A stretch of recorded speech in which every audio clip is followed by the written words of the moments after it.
ننګرهار کې د ختیځ زون په کچه د کلمات علمي او څېړنیزې ادارې څانګه پرانیستل شوه. ختیځ زون کې د کلمات علمي او څېړنیزې ادارې مسؤل وایي د ادارې له فعالیت څخه یې موخه په ټولنه کې د باطلو افکارو له منځه وړل د ځوانانو اصلاحي او فکري روزنه ده. د کلمات ادارې اهداف هم دغه دي چې خپل ځوانانو ته خپل ولسونو ته تعلیمي ترتیبونه برابر کړي، فکری برخه کې هغه د اسلام اصل مفاهیم خپل ځوانانو ته ورواوروي چې هغه تر اوسه پورې په شکل د اشکالو باندې د امت څخه پټ ساتل شوي دي. نو د کلمات د منبره به انشاءالله چې د اسلام اصل فهم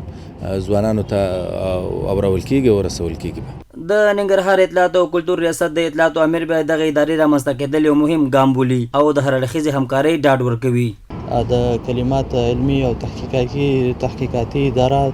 د ولسي فکري سمونکي او همدارنګه کم ته د افکارو په تنویر کې کلیدي رول لري او په دغه برخه کې د همکاریو ته موږ چمتو یو او د خپل مسؤلیت ګڼو تر څو پورې د راتلونکو ځوان نسل او همدارنګه کم ته د موجوده نسلونو فکري روزنه وکړو. د غونډې یو شمېر ګډونوال بیا په اوسني وخت کې د ټولنې اصلاح په موخه د دغسې ادارې رامنځته کېدل یو مهمه اړتیا ګڼي او له دې ادارې سره د بشپړې همکارۍ ډاډ ورکوي. نو